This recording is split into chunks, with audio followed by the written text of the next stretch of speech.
The Last Harvest. The twin spires of Zereth Prime pierced the violet sky like blades carved from frozen light. Every tower pulsed with deep amber luminescence, the heartbeat of an empire that had ruled without interruption for 60,000 years. Commander Dravak stood 9 feet tall, his obsidian exoskeleton polished to a mirror finish that reflected the throne chamber's artificial stars. He reviewed the latest territorial reports with the unhurried confidence of a being who had never once questioned whether the universe was arranged correctly. "Speak," he said, and his voice had the quality of stone grinding against stone. The smaller figure before him, a scout officer named Sethran, straightened despite his visible nervousness.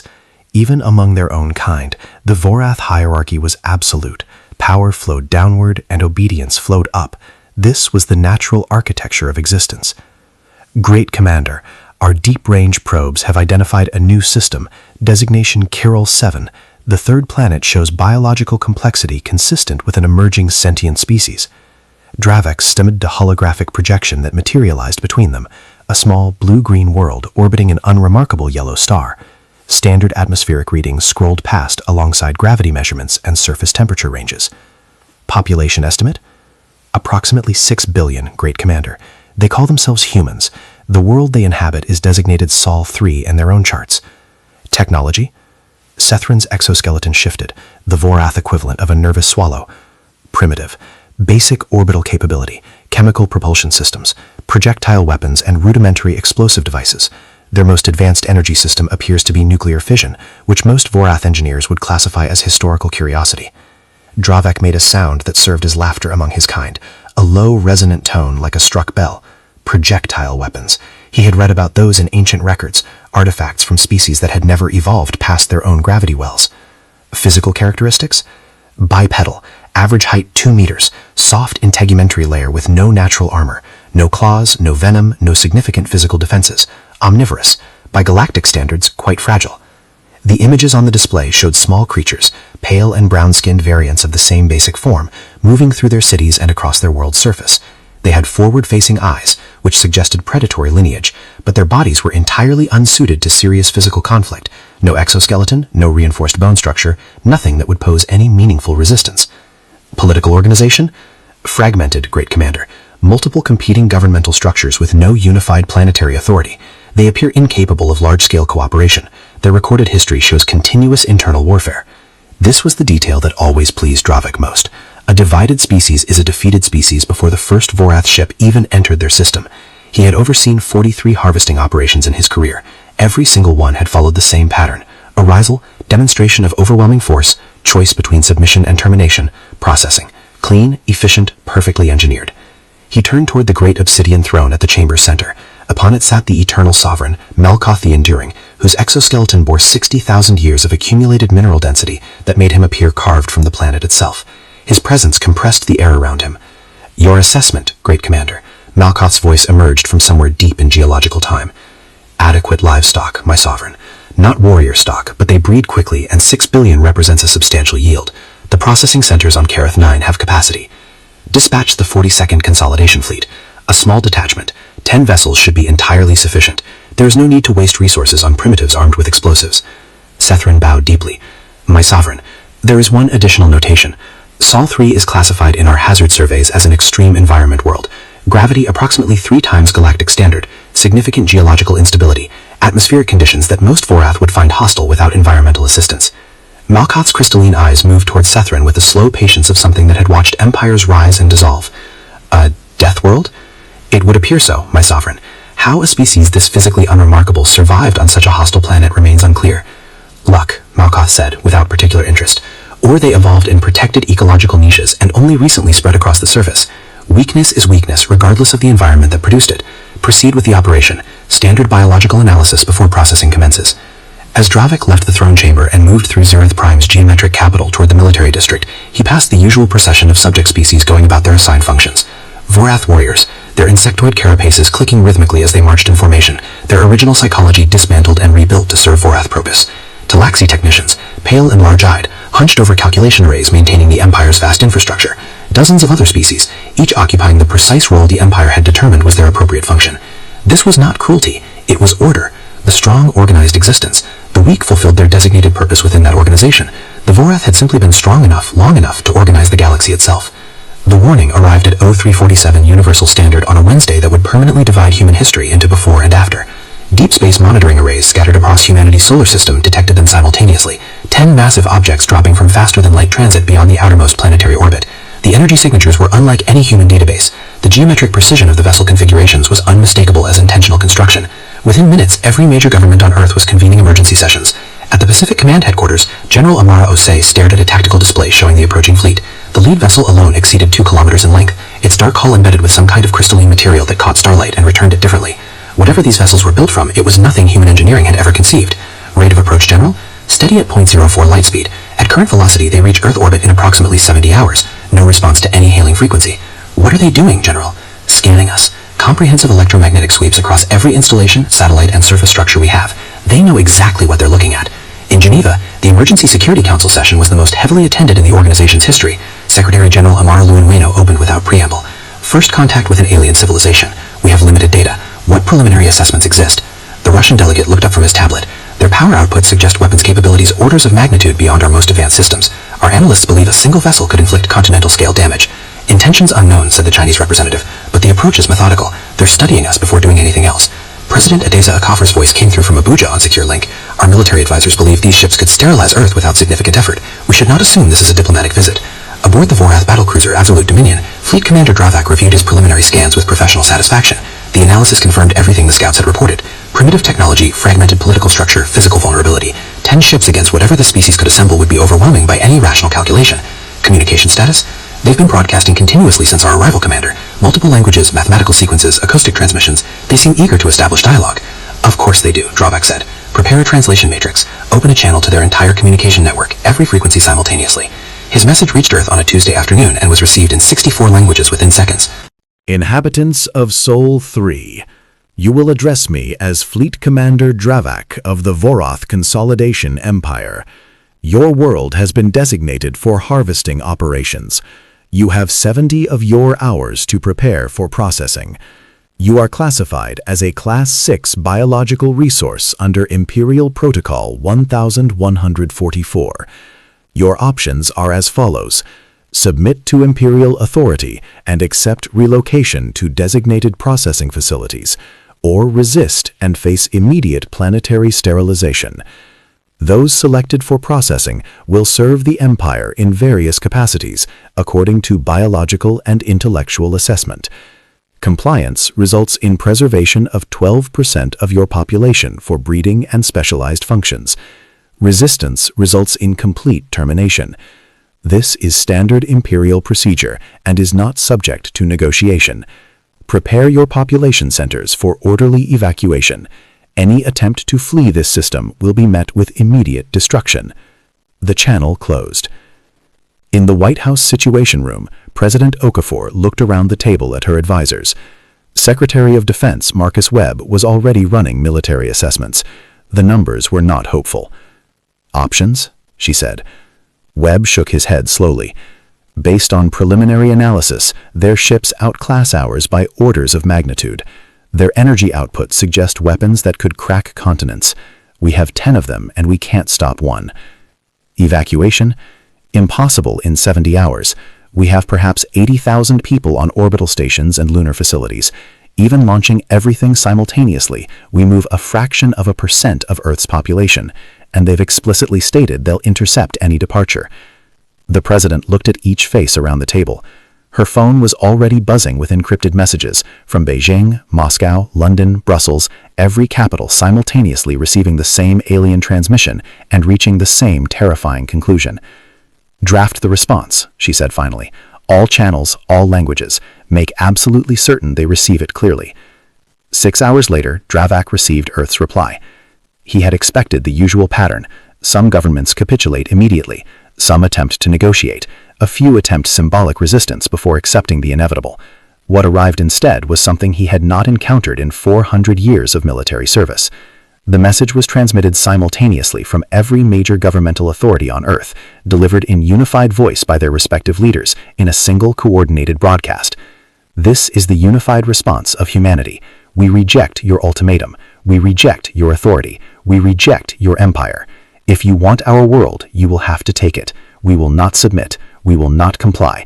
We will fight you with everything we possess, and when that is exhausted, we will fight you with our bare hands. Come and try." Dravak stared at the display for a long moment. Behind the message, his communications officer had compiled visual feeds from the human world. Massive crowds in every major city, military forces mobilizing with visible urgency, orbital platforms powering weapon systems, not surrender preparations, war preparations. "How should we respond, Commander?" "We don't. Prepare battle stations. Advance to Earth orbit." He felt a flicker of something he couldn't immediately name. In his experience, species facing extinction chose survival even at the cost of freedom. These humans were choosing death over compliance. It was illogical, and it was irrelevant. The Voroth had dealt with defiant species before. It simply meant the operation would require more thorough processing. On Earth, something unprecedented was happening. Nations that had spent centuries as adversaries were sharing military resources without conditions. Scientists who had competed fiercely for funding were collaborating around the clock on projects that might offer some marginal hope of resistance. Every space-capable vessel was being retrofitted with weapon systems. Mining ships became missile platforms. Cargo haulers were being packed with explosives by volunteers who understood exactly what they were volunteering for. Dr. Nikechi Adeyemi, heading the emergency xenobiology response team in a converted facility beneath Geneva, reviewed the limited data humanity had gathered on the approaching vessels. "Their hull composition appears to be some form of living crystal," she reported. "Incredibly dense, likely self-repairing. Conventional weapons may not penetrate it at all." "Nuclear capability?" General Osei asked from Colorado. "Possible if we can achieve close delivery, but their energy shielding appears designed to absorb massive directed energy inputs. Multiple simultaneous strikes might test their limits." The understanding was that humanity's most powerful weapons were potentially useless. "There is something else," Adeyemi continued. "Their technology appears partially organic, biomechanical rather than purely mechanical. That creates theoretical vulnerabilities if we can analyze the underlying biology quickly enough." "How long until they reach orbit?" 63 hours. Humanity had never been particularly good at accepting impossible mathematics, so they worked. The first shots were fired exactly 70 hours after initial contact. Dravak had positioned his fleet in high Earth orbit, fully expecting the pattern he had seen 43 times before. Token resistance followed by rapid collapse once the species understood the actual scale of what they were facing. Instead, every human military asset in space was moving toward his position simultaneously. "Sir," his tactical officer reported, "approximately 140 human vessels approaching on attack vectors. Composition varies significantly. Military ships, converted civilian craft, and what appear to be cargo vessels loaded with explosive material." Dravak stared at the display. These humans had to understand they were facing annihilation. Their largest warship was smaller than his shuttle, yet they were attacking anyway. "Their lead vessels are launching. Nuclear warheads, multiple simultaneous incoming. Activate shields, return fire, disable their largest ships first." The initial engagement lasted 22 minutes. Voroth energy weapons cut through human ships with clinical efficiency. Nuclear detonations bloomed harmlessly against crystalline shields. Within half an hour, nearly half the human fleet was destroyed. But something was wrong. "Admiral," his tactical officer said, "the humans are not retreating." Dravak watched in genuine confusion as the remaining human ships pressed their assault. A cargo hauler with its hull already breached and trailing atmosphere rammed itself into a Voroth destroyer shield at full thrust. The explosion was enormous and apparently intentional. "Sir, that last impact drained the relentless forward shields to 58%. Dravak's exoskeleton shifted. 58% from a cargo vessel. "The nuclear devices are more powerful than our initial assessments. Their delivery methodology is also unconventional." Another human ship detonated against the same destroyer. Shields dropped to 29%. Then the second wave arrived. Not ships, missiles. Hundreds of them rising from launch sites across Earth's surface, targeting all 10 Voroth vessels simultaneously. When the light faded, 3 of his ships were reporting critical shield failure. 3 ships from a species armed with chemical rockets and nuclear-fission technology. "How many more missiles do they possess?" Dravak demanded. Estimates suggest several thousand additional launches are being prepared. For the first time in 4 centuries, Dravak felt something he didn't immediately recognize. It took him a moment to identify it: uncertainty. He ordered ground assault operations, landing forces deployed to major population centers, expecting to shatter human resistance by seizing their cities.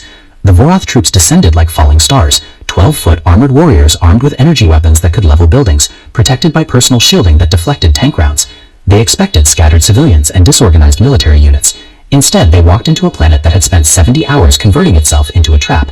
Every major city was a prepared killing ground, buildings connected by underground tunnel networks, streets mined and rigged with explosives, civilians already evacuated to hardened shelters while military units occupied defensive positions that used the urban environment itself as a weapon. In the ruins of São Paulo, an entire city block detonated as a Vorath patrol moved through it. The blast temporarily overloaded personal shields. 6 Vorath warriors died. It was the first time in 60,000 years that human weapons had killed members of the master race. In Lagos, human forces lured Vorath troops into subway tunnels and collapsed them. In Oslo, snipers with armor-piercing rounds targeted the articulation points in Vorath exoskeletons.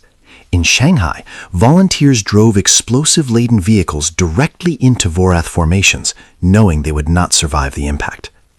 The humans were losing. Their casualties were catastrophic, but they were learning with each engagement, adapting their tactics, capturing Vorath equipment, and getting it underground to Adeyemi's teams within hours of each firefight. Beneath Geneva, Adeyemi stared at the first captured Vorath energy weapon and felt the specific excitement of someone who has just seen something that changes everything. The power source is biomechanical, she told the Emergency Military Council. It's partially alive. It responds to Vorath genetic signatures, but our biotech team believes we can deceive the recognition system. Give us 48 hours. Aboard the Absolute Dominion, Dravak's xenobiology officer requested an urgent private briefing. Commander, I've completed my analysis of the captured human specimens. I need you to understand what we're actually facing. Report. Sol 3 is not merely a high-hazard environment. It is an extreme extinction event world. Every few million years, something occurs that eliminates most life on the planet. Asteroid impacts, volcanic chain reactions, atmospheric oxygen fluctuations, magnetic pole inversions. The species that survived these events had to be extraordinarily adaptable, not just to a single harsh environment, to the complete catastrophic failure of all existing environmental conditions. Dravak processed this. Meaning? The humans aren't simply adapted to their world, they're adapted to their world repeatedly ending and being replaced by something entirely different. Their neurology is structured for continuous crisis response. Their physiology recovers from extreme stress at rates that our medical models classify as abnormal. And there is something else. The officer's voice dropped slightly. Their evolutionary record shows they lived alongside predators that by our classification should have made intelligent life impossible. Apex killers far more physically formidable than the humans themselves. Yet the humans didn't just survive alongside these predators, they eliminated most of them. Not through superior physical capability, through persistence. They would track prey for days, sometimes weeks, never stopping, never abandoning the pursuit, until the target collapsed from exhaustion. Simple tools, absolute endurance. We are not fighting a normal species, Commander. We are fighting a planet-wide population of persistence predators shaped by 50 million years of serial extinction events. Dravak was quiet for a long moment. They don't know how to give up, the officer said quietly, because on their world, giving up meant extinction, and every generation that gave up is not their ancestor. New alarms sounded before Dravak could respond. On the tactical display, human ships were rising from Earth, but they were wrong. Their hulls emitted Vorath energy signatures, but configured in ways no Vorath engineer would have attempted, more aggressive, more focused, more structurally reckless. They've re-engineered our technology. Not exactly, sir. Our scientists say they haven't replicated it. They've improved it. Their engineering approach optimizes for adaptability and raw output rather than stability and precision. The results should be structurally impossible. One of the human ships opened fire. The beam it produced was clearly derived from Vorath principles, but punched through the relentless shields as though they were atmospheric vapor. 6 months later, Dravak stood in the ruins of his flagship's bridge and watched his empire's outer territories disappear from the tactical display one by one. Human fleets were emerging from faster-than-light transit across 19 different star systems simultaneously, striking supply lines, communication relays, and isolated garrison forces in coordinated attacks that required strategic intelligence no primitive species should have possessed. Their ships had evolved beyond recognition, organic-looking hybrids of human engineering and captured Vorath technology that moved with a fluid aggression unlike anything the Empire's military doctrine had category for. 800 vessels. 6 months ago, humanity had barely 100 space-capable ships. More critically, human diplomats were meeting with species that had served the Empire for millennia. The Vorath warriors, bred and broken across generations for Vorath use, were listening as humans explained concepts with no Vorath equivalent. The Telexi technicians were being shown engineering approaches that made their mandatory compliance programming seem like a historical artifact, and they were listening. General Patricia Adichie appeared on his command screen, her face streaked with exhaustion, but her eyes carried that particular quality Dravak had come to associate specifically with humans. The look of something that had assessed the odds, found them unfavorable, and decided the odds were wrong. Fleet Commander Dravak, I'm contacting you to discuss terms. Terms, he said flatly. of your surrender. She said it the way someone states the weather. As of this moment, human forces control or have destroyed 71% of your outer system installations. 38 formerly subject species have declared independence and are cooperating with our forces. Your supply lines are severed. Your communication network is compromised. Your remaining fleet strength is approximately 28% of pre-war levels. She paused. We have also located Zereth Prime. The bridge went absolutely silent. You're lying. Adichie's expression didn't change. We'll be arriving in your home system in approximately 72 hours. I'd recommend beginning non-combatant evacuation. She ended the transmission. Long-range sensors confirmed it within minutes. Over 1,000 human vessels, their hulls now almost unrecognizable, grown as much as built, organic and mechanic fused into something that moved through space like a living thing, approaching Zereth Prime from the direction of humanity's solar system. Dravak closed his eyes. 60,000 years, the most powerful empire the galaxy had ever produced, brought to the edge of extinction in 6 months by creatures that 3 months before first contact had been classified as Class 6 biological resources, appropriate for processing, suitable for labor, not worth the designation of warrior stock. He understood it now. Death worlds didn't produce livestock. They produce extinction events. Prepare the surrender transmission, he said quietly. Outside the viewports, human ships moved through the darkness like living nightmares, and the galaxy began preparing for whatever came next. 2 years after the fall of Zereth Prime, Ambassador Solari of the former Telexi Technical Collective sat in what had once been the Imperial Throne Chamber, now converted into the Galactic Assembly Hall. Around her, representatives from over 200 species debated the charter of what the humans called the Terran Federation, a strange name for an organization in which humans represented less than 1% of the total membership population. Ambassador Nadia Osei stood at the center podium. She was small by galactic standards, physically unremarkable in every measurable way. Yet when she spoke, the chamber fell silent with a quality of attention that the Vorath had never commanded, even at the absolute height of their power. The Federation Charter is simple, she told the Emergency Military Council. Any species that wishes to join does so as an equal partner. Any species that wishes to remain independent may do so, provided they do not threaten others. Any species that chooses the path of conquest will find itself facing consequences it will not survive. The last sentence was delivered in exactly the same tone as the first two. Solari raised a tentative appendage. Honored Ambassador, the Telexi technicians is grateful beyond our ability to express it. We no longer calculate hyperspace routes as forced labor. Our children study science because they find it beautiful. For this, we are permanently in humanity's death. She paused. However, our analysis suggests that Federation military capability now exceeds what the Vorath Empire possessed at its height. Some among my people wonder what assurance exists that the Federation will not become another empire. It was the question every species in the room had been afraid to ask first. Osei activated a holographic display showing the current disposition of every Federation military asset, every ship, every installation, every weapons platform, fully transparent, nothing even. Approximately 14,000 active vessels, she said, with production capacity to double that number within 5 months if necessary. The number moved through the assembly like a cold wind. However, she continued, I want you to understand something fundamental about human military doctrine. We don't build these forces to conquer. We build them because we know what happens when apex predators are left unchallenged. She changed the display to show the recent liberation operations, 14 interventions in 6 months where Federation forces had stopped one species from subjugating another. In each case, we offered the aggressor the same choice we offered the Vorath, stop or be stopped. And those who chose to continue? Asked a delegate from the former Vorath client worlds. Osei's expression remained calm. 3 species chose to continue. They are no longer a concern. The chamber absorbed this in silence. The Federation exists for one purpose, Osei said, to ensure that what happened under the Vorath Empire never happens again. Any species that wants to live freely may do so. Any species that wants to explore, create, build, trade, we will protect your right to do exactly that. Membership is optional. Safety is not. Whether you join us or not, humanity will not watch another civilization be processed into biological components. That position is not subject to revision. After the session concluded, Solari found herself walking beside Ambassador Theron of the Vorath people, her species' former conquerors and oppressors, now fellow members of a galaxy neither of them had expected to inhabit. What do you make of them? Theron asked quietly. Solari considered the question with the careful attention her people brought to problems worth solving. I think we are living in a galaxy that is now governed by the most unusual apex predators in its history, beings who survived 60 million years of their own planet trying to kill them, and emerged from that experience genuinely caring whether strangers survive. Does that not frighten you?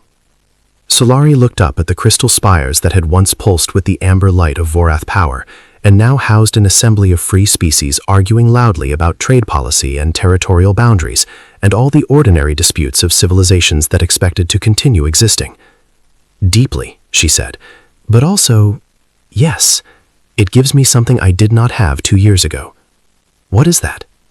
She watched a pair of human diplomats crossing the plaza below, arguing cheerfully about something, gesturing with that particular human physical expressiveness that no other species quite replicated.